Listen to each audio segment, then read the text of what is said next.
Igreja, o que vocês acham que ela fez? Isso é o diabo entrando dentro da igreja. Essa mulher não merece fazer parte dessa igreja. Você blasfema contra o Espírito Santo. E o que o estatuto da nossa igreja diz que nós devemos fazer mediante essa situação? Vamos excluí-la. Vamos ter que excluir. E aí, você está satisfeita? Está satisfeita? Façamos uma assembleia solene para decidir o que será dessa pecadora. Você não vai poder cear conosco, você tem noção de isso?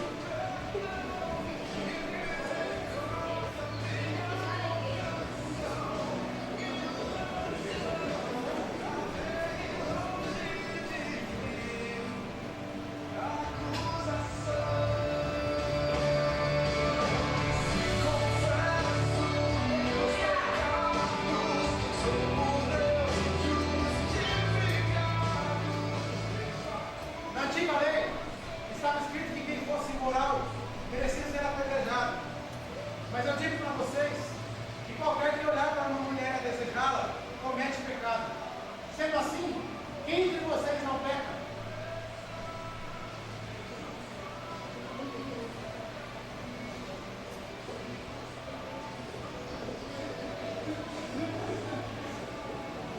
Mulher, cadê os seus acusadores? Ninguém te condenou? Eu também não te condeno.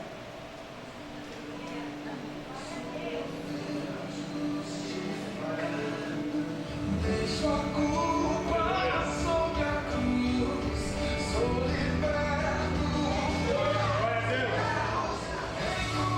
em seu olhar, meu amor vai recomeçar. Deixo o fardo sobre Vá, e não peque mais.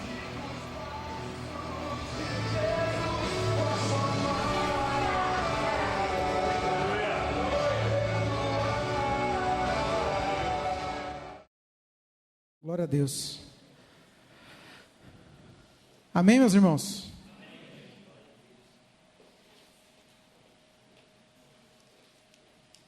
Hoje é um motivo de alegria nós estarmos aqui. Já foi dito tantas coisas aqui legais, bonitas, a respeito de Jesus, do Cristo. E eu acredito que essa pequena encenação que nós fizemos aqui, ela pode falar e trazer luz aos nossos corações a respeito daquilo que Jesus um dia fez conosco. E daquilo que muitas vezes nós fazemos com os outros. Nós estamos prontos para julgar. Estamos tardios para perdoar. E Deus tem sido longânimo conosco. Tem sido tardio para nos julgar. E tem sido pronto a nos perdoar. Amém? Evangelho de João, capítulo 8, versículo 11.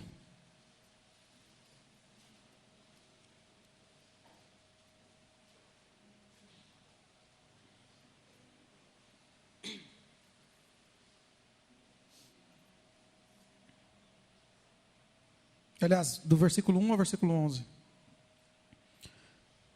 Todos acharam? Porém, Jesus foi para o Monte das Oliveiras, e pela manhã cedo, tornou para o templo, e todo o povo vinha ter com ele, e assentando-se, os ensinava.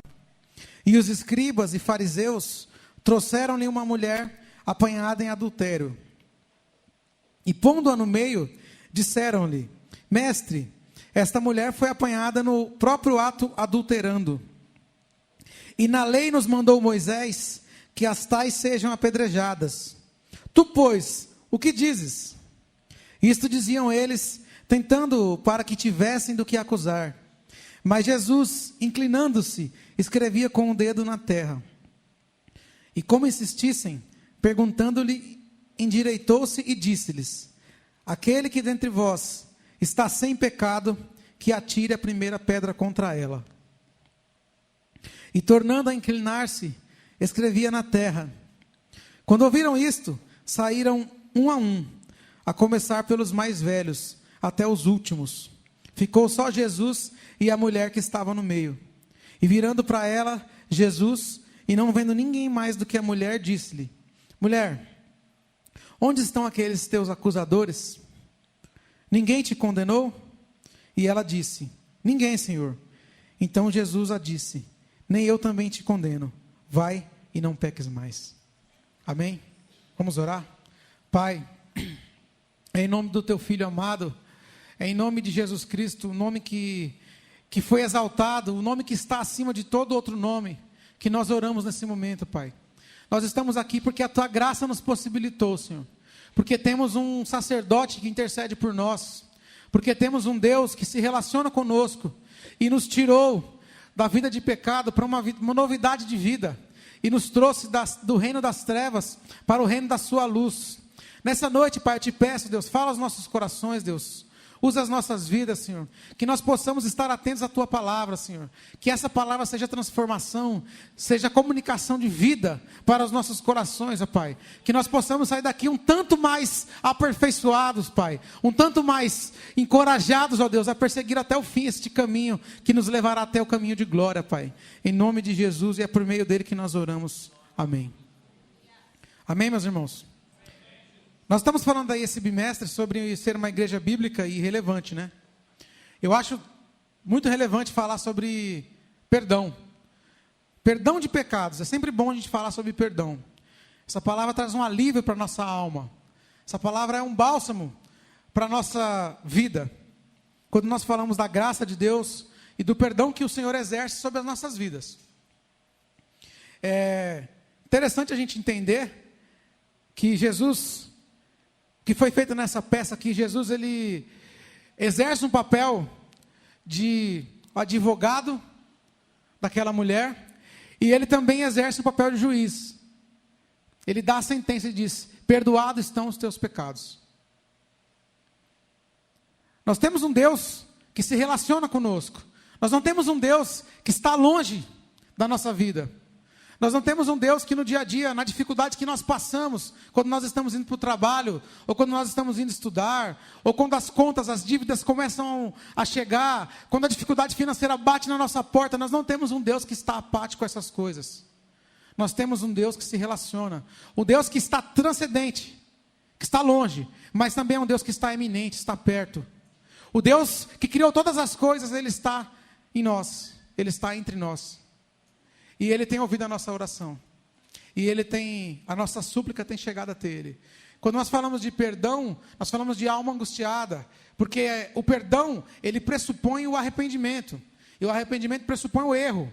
Então, aí nós vamos entender que em algum momento da história, mais precisamente dizendo, no momento da criação, nós erramos, nós pecamos e nós decidimos ser independentes.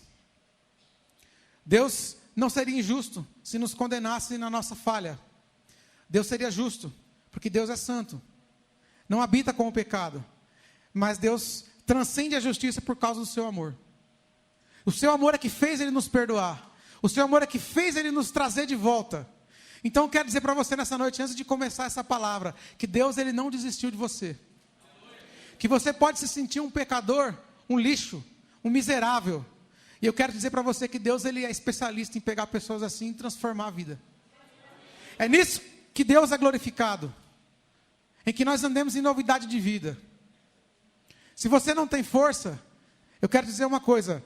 Quando pecamos, nós não podemos correr de Deus. Nós temos que correr para Deus. Porque nele temos perdão. Nele temos graça. Nele temos reconciliação e paz. Amém? Vamos entrar na história aqui desse texto. Bom, é importante entender, meus irmãos. Esse Evangelho de João, alguns vão dizer que ele foi escrito mais ou menos no mesmo período em que o João escreveu ali o livro da Revelação, Apocalipse, mais ou menos entre o ano 90 e o ano 100 depois de Cristo. Outras pessoas vão dizer que foi no ano 60, mas pegando como base o fato de João ter escrito esse Evangelho no ano 90 para o ano 100, é interessante que o João ele era pastor da igreja de Éfeso. Ele estava ali naquela igreja que Paulo havia plantado, pastoreando aquela igreja. E a história da igreja vai nos contar que, em um dado momento, houve uma perseguição entre os cristãos. O imperador Domiciano declarou guerra contra os cristãos. E aí, a liderança da igreja, o João, que era o único apóstolo vivo, e os seus discípulos, começaram a sofrer perseguições. Então o João ele foi preso e levado até a ilha de Pátimos. E o João ficou ali preso, onde ele teve a revelação do livro de Apocalipse. A tradição também nos conta que quando João volta da ilha de Pátimos, ele vai para Éfeso. E aí, quando João vai para Éfeso, ele escreve esse evangelho aos Efésios. O interessante é que o João ele endereça essa carta, esse evangelho aos Efésios, por dois motivos. Na cidade de Éfeso, havia um povo místico, os gnósticos. E esse povo, eles tinham uma maneira estranha de conceber essa questão da ressurreição. Os gnósticos diziam que a carne era má. Tudo que vem da natureza carnal é má. Então Cristo logo não poderia ter vindo em carne. Então esses gnósticos que estavam dentro da igreja pregavam que Jesus não havia vindo em carne. E isso tiraria todo o mérito do Deus encarnado. Ao mesmo ponto que os gregos diziam que era uma loucura um Deus forte e poderoso morrer. Porque os deuses dos gregos eram deuses fortes. Era o Hércules, o Odin, Poseidon. E aí, para eles era uma loucura ouvir falar de um Deus, um Galileu, um Nazareno, que era o filho do carpinteiro, filho da Maria, que lavava pé de pescador, que lavava pé de cobrador de imposto, agora dizer que é Deus. E morrer. Era uma piada para os gregos. Por isso que Paulo diz aos romanos que o evangelho é loucura. Porque para eles era loucura. Por isso que Paulo, quando vai lá no Areópago, ele prega para os gregos e diz que vem falar de um Deus desconhecido, de um Deus que eles não conheciam. Porque para os gregos era loucura um Deus morrer. E aí começa a ficar interessante, porque os outros 3 evangelhos, eles vão narrar os acontecimentos do ministério de Jesus. Por isso eles são conhecidos como os evangelhos sinóticos. O Mateus ele vai escrever o evangelho mais direcionado aos judeus.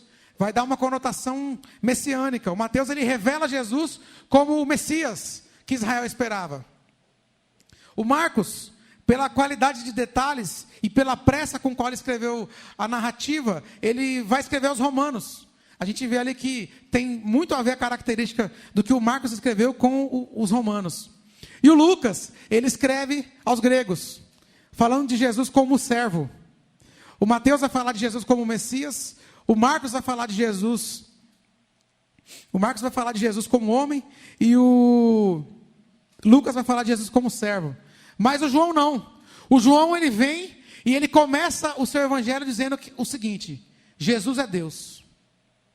No princípio era o verbo, era a palavra. E o verbo aí ele vai mostrar ação. Jesus não estava parado na criação, ele estava agindo. O João começa o seu evangelho dizendo que Jesus estava lá e ele criou todas as coisas. Mas eu acho interessante que o João ele traz Jesus de uma forma como um Deus que gosta de se relacionar com o homem. O Mateus, o Marcos e o Lucas vão contar os milagres de Jesus de uma forma sobrenatural. O João, ele tem uma coisa interessante, ele mostra Jesus fazendo milagres, curando enfermos, mas se importando com as pessoas. Você vai ver no capítulo 5 de João, Jesus indo lá, e tinha um coxo que estava 38 anos sofrendo. Era considerado maldito, até pela sua própria família. Existia uma tradição entre os judeus, que quando uma criança nascia paralítica, ela era levada até aquele tanque, aos 6 anos de idade, e era deixada lá.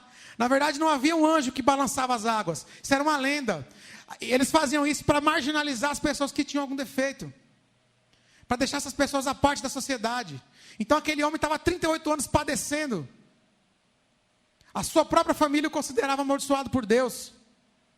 E quando vem Jesus, eu acredito que ele deve ter pensado: pô, mais um judeu vai vir me escarnecer de mim. Falar que eu sou um manco, um aleijado. E Jesus olha para ele e fala: levanta. Jesus se importa com ele.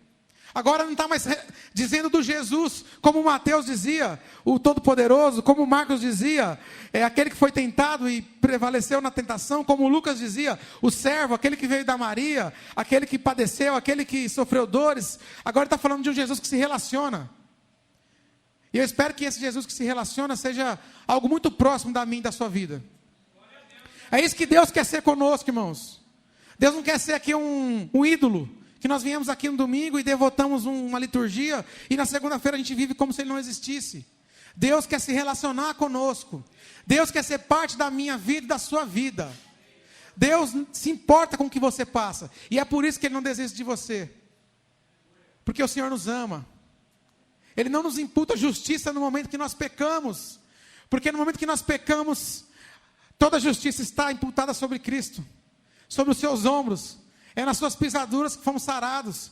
O profeta diz que toda enfermidade Ele levou sobre si. Veja bem, Jesus vem e diz depois: não necessita de médico os que são sãos, mas os que são doentes. Porque nós andávamos doentes na alma. O pecado nos adoece. O pecado nos apodrece. E Jesus vem e carrega sobre si. Ele se fez justiça por nós, como o Anderson disse aqui.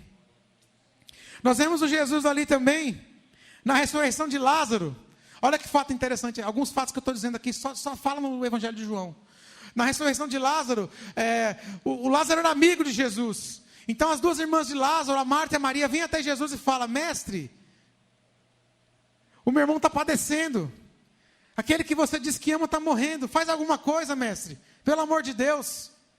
E Jesus fala: calma. Não porque Jesus não estava preocupado.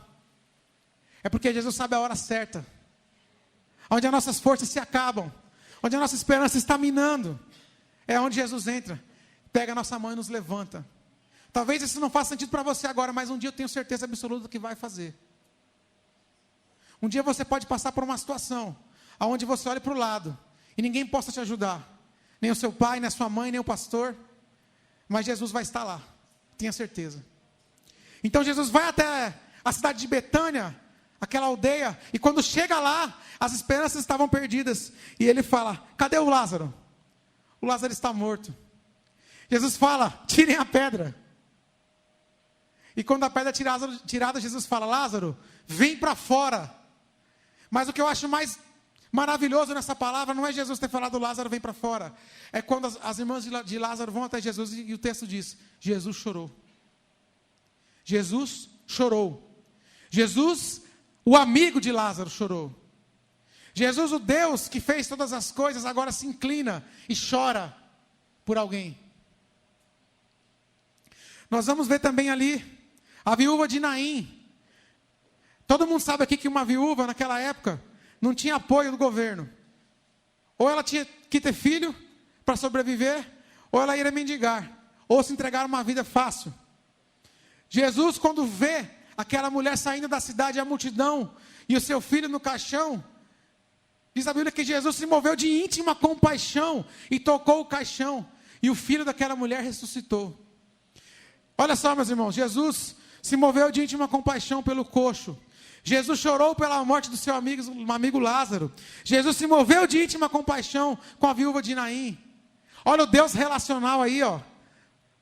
Olha o Deus que muitas vezes nós pensamos que está longe. Nós oramos e não vemos resposta. Nós oramos e parece que o céu está de bronze. Parece que Deus não tem olhado para nós. Que a nossa vida espiritual está fraca. Está gelada. E a gente fala: meu Deus, o que está acontecendo comigo? Mas Ele nos deu uma garantia. Ele disse: eis que estou com vocês todos os dias. Até o final dos séculos. Quando você se sentir assim, meu irmão, lembre-se de que Jesus está com você. Jesus está em você. E através de você, Jesus fará grandes coisas. Nós vamos ver no Evangelho de João também o discurso de Jesus depois da multiplicação dos pães. Todo mundo tinha comido pão. E nesse momento Jesus, ele meio que dá uma irritada. E ele vira para eles e fala assim: olha só, vocês estão comendo pão. Os seus pais comeram pão e morreram. Mas eu digo para vocês que quem não comer da minha carne não tem vida em si próprio. Jesus estava dizendo para aquele povo que quem não ficasse, quem não permanecesse e não comungasse da sua morte e ressurreição não teria vida em si. E aí os discípulos começam a ir embora. Porque para comer pão, irmãos, pode ter certeza, tem muita gente. Mas para comungar da morte, da tristeza, da cruz, são poucos. Dos 12, 3. Dos 3, 1. Mas só que tem uma coisa: Jesus também está lá. Ainda que você não tenha ninguém, Jesus está contigo. E eu não estou falando isso por uma questão de autoajuda, não é uma palavra triunfalista. Parece até clichê, mas é a Bíblia que garante isso. Ele nos deixou o seu Espírito como penhor da sua volta, como garantia que Ele vai voltar. E o nosso anseio, a nossa vida, precisa ser pautada nessas coisas, meus irmãos. Ou então a nossa vida é vã. Ou então nossos anos vão passar. Ou então vai vir os 30, glória a Deus. Os 40, os 50, os 60, os 100. Nós vamos morrer e ter uma vida insatisfatória. Nós vamos ver no Evangelho de João também a explicação sobre a Trindade. Ele vai dizer que 3 são os que testificam no céu: o Pai, a Palavra e o Espírito. Nós vamos ver a profundidade que o João usa para descrever esse Evangelho. Esse Evangelho mostra um Jesus que é Deus e que ao mesmo tempo é irmão, que ao mesmo tempo é pai, que ao mesmo tempo é amigo e que ao mesmo tempo está conosco todos os dias. Então nós vamos chegar aqui no capítulo 8. Quando chegamos no capítulo 8, o texto vai narrar a história de uma mulher. Diz que Jesus estava ensinando e que as pessoas estavam paradas observando o seu ensino, maravilhadas. E aí esses homens pegaram uma mulher em adultério e trouxeram até Jesus para que Jesus pudesse julgá-la. Alguns teólogos vão dizer que na verdade essa mulher não estava em adultério. Que isso foi uma forma, eles forjaram isso para pegar Jesus em alguma contradição. Porque eles queriam na verdade entregar Jesus a Roma para que Jesus fosse julgado e crucificado. No entanto, foram isso que eles fizeram depois. Então chegam até Jesus porque sabiam que a lei de Moisés dizia que quem fosse pego em adultério teria que ser apedrejado. Que o olho por olho e dente por dente. O capítulo 24 de Deuteronômio vai dizer isso. E o capítulo 17, versículo 8 diz: Moisés era coadjuvante e anunciava a lei de Deus, mas Jesus, na autoridade de Deus, perdoava pecados. Porque Moisés deu a lei, mas Jesus cumpriu a lei. Jesus era a lei.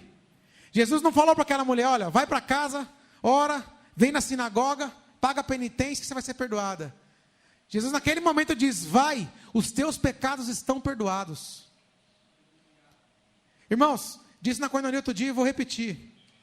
Promessa, qualquer religião pode fazer. Promessa de bens financeiros, de casa, de carro, amarração para o amor em 7 dias, promessa para emagrecer, tudo isso daí, aleluia, tudo isso daí as religiões fazem. Agora, a promessa de perdão dos pecados, só Jesus é quem pode fazer. Quando nós vemos no Evangelho de João, Jesus ali, aqueles 4 amigos descendo o paralítico pelo telhado, Jesus poderia falar assim, ó, vai, levanta e anda. Jesus fala assim, ó, para vocês saberem que eu sou o Filho de Deus e que eu tenho autoridade, os teus pecados estão perdoados. Vai, levanta e anda. Toma a sua maca e vai. E todos ficaram maravilhados da autoridade que Jesus falava. Mas Jesus perdoou os pecados daquele homem. Então, esses homens vieram até Jesus não na intenção de absolver aquela mulher, mas de condená-la e de pegar Jesus em alguma contradição. Jesus foi e disse: quem entre vocês não tem pecado, atire a primeira pedra. Quantas vezes, irmãos, nós temos essa mania feia e até natural de ser juiz? Nós somos juiz de todo mundo, né? Parece até que a gente estudou direito. Nós temos resposta para tudo, julgamos tudo. Agora, é muito difícil, irmãos, olhar com misericórdia. É muito difícil olhar e falar: essa pessoa ainda não foi impactada pelo Evangelho, mas eu creio que o Evangelho vai impactá-la. É muito difícil olhar assim para as pessoas. É muito difícil olhar para uma pessoa que caiu, que pecou, e falar: não, se você se arrepende, Jesus te perdoa. Porque na verdade nós queremos é que Jesus faça justiça. Na verdade, a verdade é essa, irmãos. Nós queremos que Jesus faça justiça. Nós não entendemos ainda. Porque Ele vai dizer: ore por todos os homens, para que os homens se arrependam. Porque esse é o desejo de Deus. Nós sabemos que não são todos que irão ser salvos, mas o nosso dever é orar por todos os homens. É ter misericórdia de todos os homens, independente. Todo pecado pode ser perdoado, dentro dessa perspectiva de arrependimento. Então nós vamos ver ali o Jesus, Deus relacional. Aquele Deus que não é mais um Deus distante, que não é mais o fogo consumidor, que vinha e tremia os montes e abalava as cidades. mas é aquele que tem a voz mansa. É aquele que estende a mão. É aquele que tem poder para perdoar pecados. O Deus relacional que perdoa pecados, Ele pode esquecer os nossos pecados, escrever uma nova história nas nossas vidas.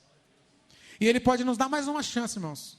Se isso é relevante para você, se realmente você entende que você é um pecador e que você precisa da graça de Deus, é claro que nós vamos dizer aqui na perspectiva que já fomos perdoados, mas nós pecamos todos os dias. Então, se realmente nós temos essa necessidade, esse anseio de um Salvador, de um Redentor, de alguém que possa pagar as nossas culpas, que possa pagar da nossa mente aquilo que nós fizemos de errado, se realmente nós temos esse desejo, eu quero te dizer nessa noite, há uma pessoa assim, é Jesus de Nazaré.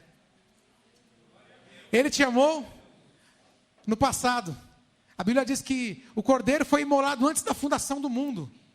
Ele te amou no presente, porque você está aqui. Você foi comprado, você foi convencido. O Espírito Santo habita em você. E Ele te amará no futuro, porque eternamente você estará com Ele. Em nome de Jesus. Se isso faz sentido para você, se você reconhece que precisa de um Salvador, que necessita de um Redentor, que alguém que interceda por você, que vá até o Pai em seu favor, esse alguém é Jesus. Deus te perdoou e Ele não desistiu de você ainda. A prova que Deus não desistiu de você ainda é que a graça te dá força, te dá motivação para você caminhar ainda. Sabe aquele pouquinho de força que resta? Isso é a graça de Deus te sustentando. Sabe aquele pouquinho de força que ainda faz você ter ânimo para se levantar de dia e falar: hoje eu vou orar, eu vou agradecer a Deus. Hoje eu vou viver na perspectiva de Jesus. Eu vou me santificar. Eu vou buscar fugir do mal. Sabe esse pouquinho de força?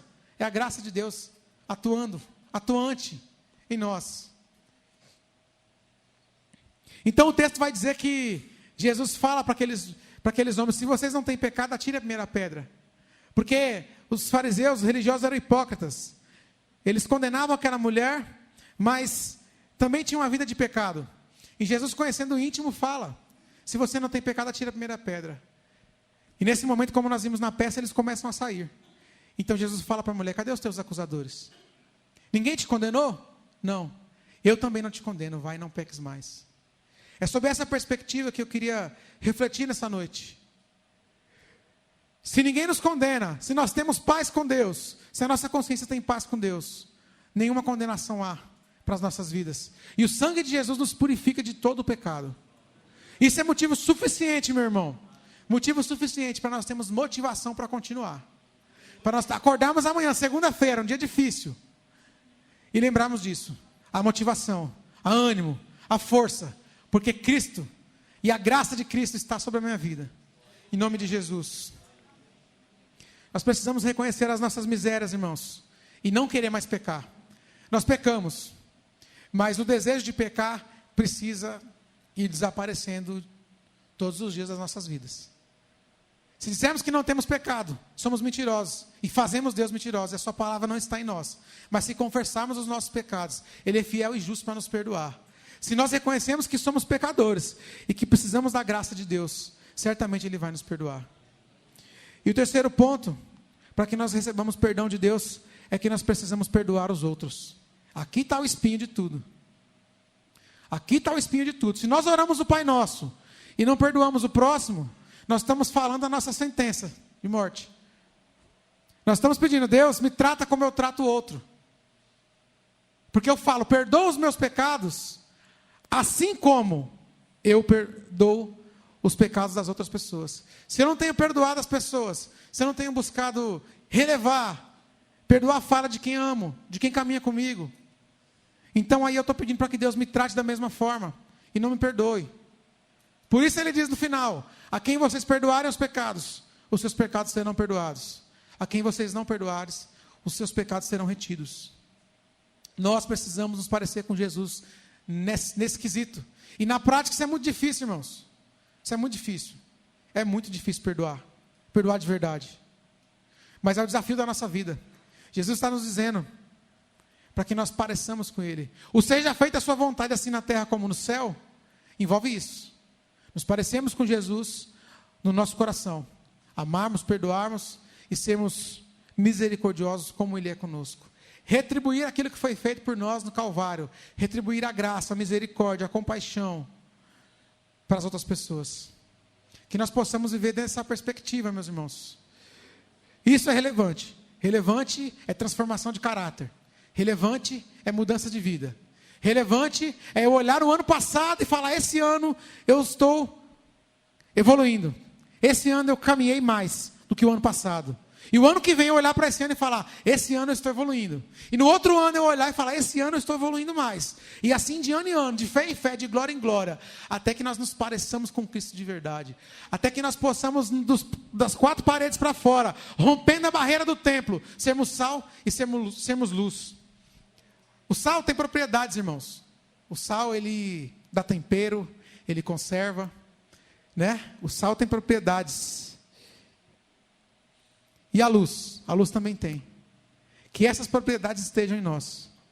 A partir de Cristo, a partir desse texto que nós lemos, que é a inspiração de Deus revelada para nós, a própria palavra revelada, a palavra profética é isso aqui, ó. É a vontade de Deus para nossas vidas. E a vontade de Deus é que nós amemos uns aos outros, possamos nos perdoar e ser menos juízes. Ser menos juízes. E sermos mais compassivos com as pessoas. Que Deus em Cristo possa nos ajudar nisso, irmãos. Em nome de Jesus. Pode parecer que a gente escuta muito isso, mas a gente precisa mesmo ouvir. O Martinho Lutero dizia assim: nós precisamos ouvir o Evangelho todos os dias, porque ouvimos hoje e o esquecemos amanhã. Que nós possamos amanhã não esquecê-lo. Em nome de Jesus, amém? Que Deus possa, não só através dessa palavra, mas através dessa encenação, dessa peça, cravar isso nos nossos corações. E não seja mais apenas um culto, mas que seja um dia em que a nossa mente foi mais um pouco transformada. Em nome de Jesus, amém, meus irmãos? Essa é a reflexão que eu gostaria de trazer. Quero agradecer a Deus por mais esse dia em que nós, os jovens, estamos aqui na igreja, graças a Deus. Quero agradecer aos jovens todos e dizer que eu amo muito vocês. Eu não canso de falar isso. Vocês são bênção na minha vida e que nós possamos continuar nessa perspectiva crescendo, em nome de Jesus, amém? Que Deus abençoe, amém?